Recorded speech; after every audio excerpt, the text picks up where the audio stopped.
Take in each hand a corner of an ordinary sheet of newspaper and crumple it up until the four corners are brought into the palms of your hands, forming paper balls. Avoid assisting in the process by pressing the hands against the body. The result is surprising. Every muscle will be brought into sympathy with the muscles of the forearm in the effort to secure the last corner to completely hide the sheets in your hands. Your nervous force and blood circulation are thus pleasantly stimulated. Practice this form 1 to 2 minutes, beginning slowly and gradually increasing in speed. This is a simple and rather ingenious plan to stimulate energy in a mild way on mornings when you do not feel inclined to exert your strength.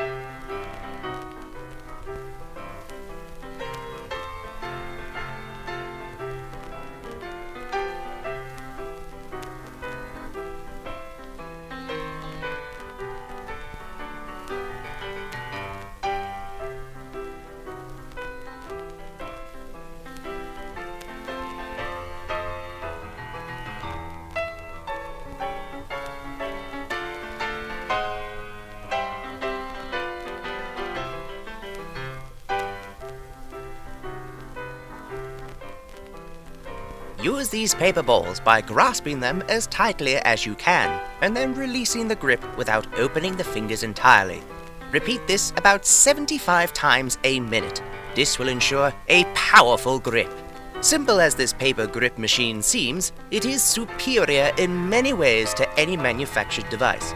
The writer has carried one in his coat pocket in cold weather to keep his hands warm by exercise, and has repeatedly illustrated the strength of his fingers by tearing a corner off a full deck of cards, lifting with one finger a good-sized man by the belt, and many other feats that anyone can perform after persistent exercise.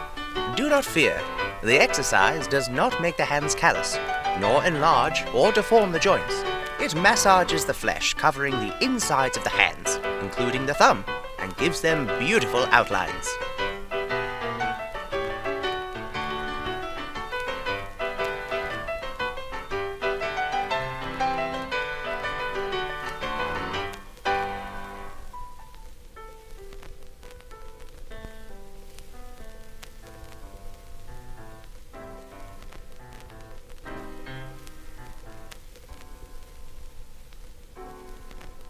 For this exercise, you can use paper balls from the previous exercise for the convenience of having something to steady your fingers. Stand erect in a comfortable, natural position, bringing the outstretched arms sideways, with fists clenched, knuckles upwards, elbows straight on a horizontal line with the shoulders. Rotate arms backwards, making fists travel in circles of about 7 to 10 inches in diameter, spending most of the energy on half circles marked with X on the dotted line. Continue the rotations for 1 minute, from 40 to 100 times, according to your strength.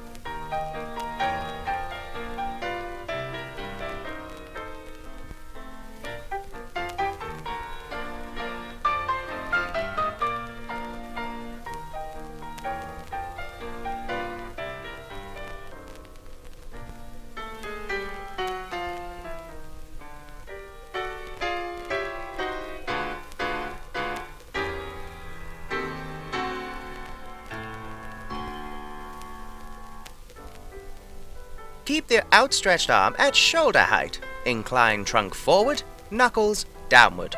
For convenience, bring one leg forward, bending the knee as much as is comfortable. Rotate arms forward. Begin the rotation slowly, laying stress on reaching as far sideways as possible, then gradually increase the speed. Continue the rotations for 1 minute, from 40 to 100 times, according to your strength. This exercise develops that part of the shoulder muscles, the absence of which your tailor supplies by padding your coat. After this exercise, the shoulders will require a rest.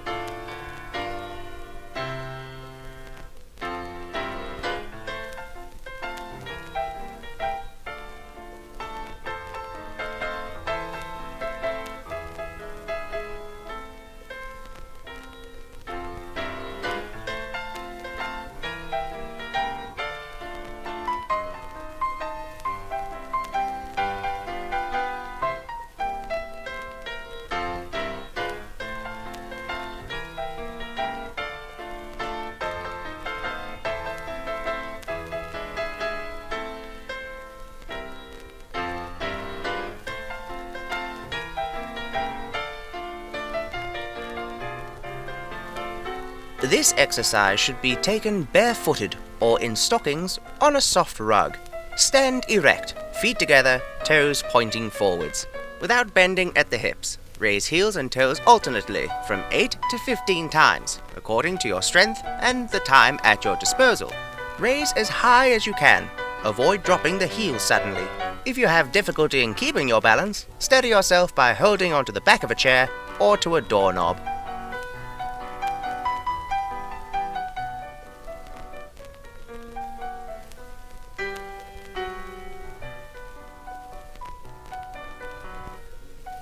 In order to bring into play the different calf muscles, it is advised to repeat the previous action with the feet in the various positions shown.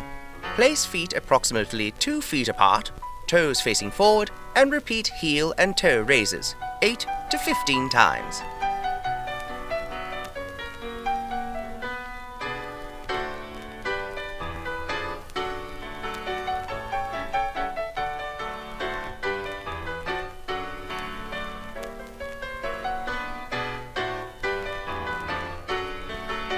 Stand with heels together, toes pointed out at 90 degrees. Recommence heel and toe raises 8 to 15 times.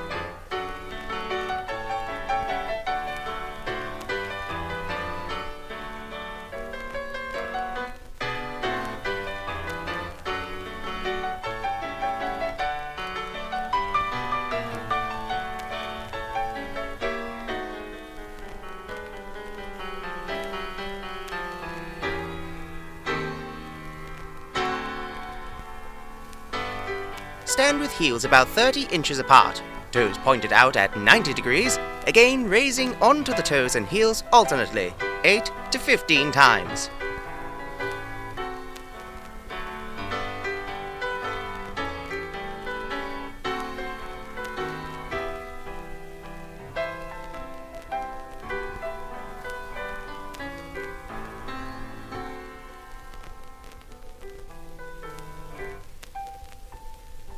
After the previous exercise with the weight of your body alternately on the heels and toes, the accumulation of venous blood gives rise to a tired sensation in the leg muscles. To remove this temporary congestion immediately, lift the right foot off the floor, bending the knee, supporting the weight of the limb as shown.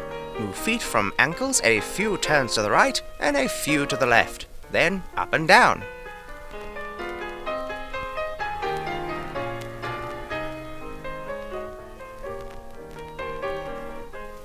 Do the same with the left foot. If your time is limited, operate both feet at the same time, sitting on a chair, bed, or lounge. I can earnestly recommend this exercise for cold feet, stiff ankles, and toe joints, headaches resulting from various causes, catarrhal inflammation of the mucous membrane of the nostrils, and many other ailments. Providing you don't wear tight shoes, these two exercises can be practiced at any time with good results.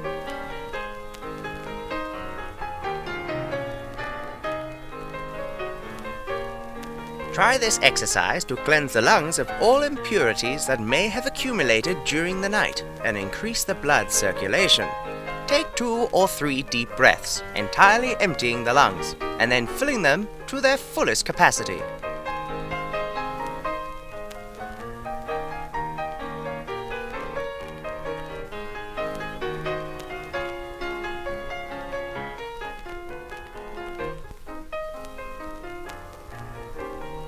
Begin in position A, standing erect. Reach upwards, keeping elbow and knees straight, fists clenched or fingers outstretched as you please, feet comfortably apart.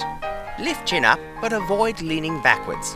Inhale slowly through the nose until lungs are completely filled. Elevate the shoulders as high as you can and draw the abdominal walls inward. Release the abdominal walls and bring your body into position B, exhaling through the nose or mouth as you please. Bending the knee, bringing the armpits close to the knees or touching them if you are able to do so. Attempting to touch the floor with the hands about 16 or 18 inches from the feet. This should be done in a rather slow rhythm, approximately 4 seconds per cycle. You should achieve 15 complete exercises in 1 minute.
This exercise is practiced lying on the floor on some soft yielding but firm surface.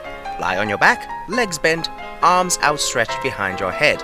This is position A. Position B is with the hands on the knees. Position C is with the hands as far forward over the feet as possible. Begin in position A, move to position B or C if you are able, by throwing your outstretched arms with an energetic semicircular forward motion towards your feet or knees, following with the head and shoulders. Avoid holding your breath while going from position A to B, but expel the air from your lungs by exclaiming, "Woo!" This assists as it brings the abdominal muscles into play. Avoid relaxing the muscles suddenly when going back into position A, as the jar resulting is unpleasant and not beneficial. The number of consecutive exercises of this kind must depend upon the condition and good judgment of the reader. Should your limit be 5, then rest a few seconds and take 5 more, and so on until you have taken 25 or exercised in this way for at least 2 or 3 minutes.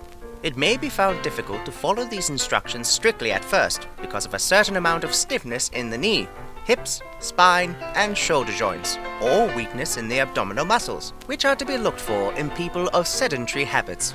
But no matter how little progress you make at first, be steadily persistent in your efforts to overcome these conditions and you will be amply rewarded. Stout men will lose a great deal of superfluous fat around the waistline in attempting this exercise, as the increase of strength of the abdominal muscles destroys all fatty tissues which hamper their action. If you are not able to reach your knees without lifting the feet from the ground, lift them, or reach only to the thighs, but try to do better next time. The gradual development of the abdominal muscles ensures a safeguard against ruptures. I would impress upon you the great importance of this kind of exercise to health.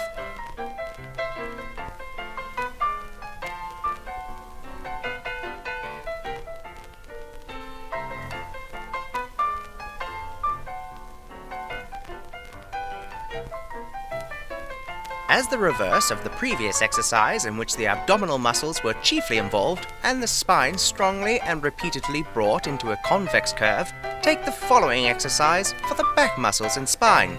Lie on your abdomen with the legs in a comfortable position, chin or forehead resting on the folded arms. Consecutively raise elbows, head and chest together from 2 to 9 inches according to your ability, the chin or forehead not leaving the arms during the exercise. Do this with a spring-like motion, not stopping in the down position. Avoid striking the floor with the elbows. Put the energy into the rising motion. The lumbar region is thus vigorously brought into action. 1 minute will be sufficient. Persons past middle age will probably have some difficulty in raising higher than an inch or 2 at first, and will feel exhausted after 5 or 6 consecutive attempts. They should rest a few seconds after 4 or 5 exercises, but increase the height of the rise and the number of times in proportion with their gain of muscular strength and suppleness of spine. Few minutes spent daily in this exercise will soon result in correcting the roundbacks which are caused by sitting with in-sunken chest, by exaggerated bicycle riding, and other such activities. I have given this exercise with surprising results, even to men of 60 years of age.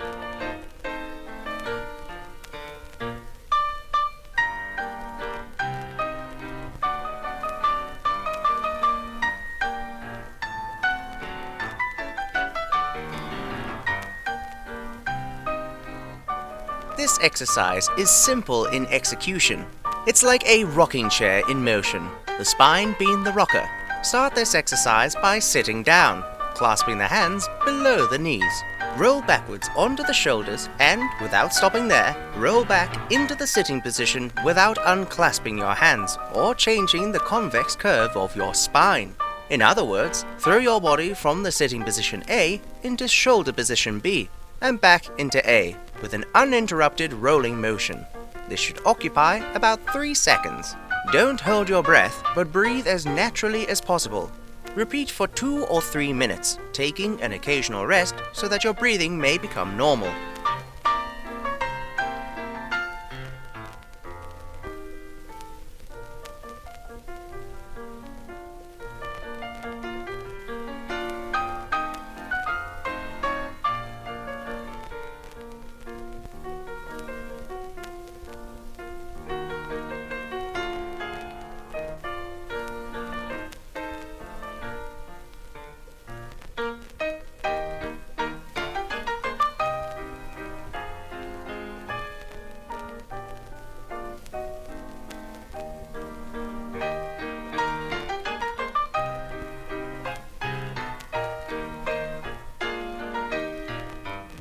To obtain the full tonic effect of a cold bath, it should be taken in such a manner as to wet the body all over, beginning with the head, then shoulders, chest, back, and limbs, requiring in all only from 2 to 6 seconds.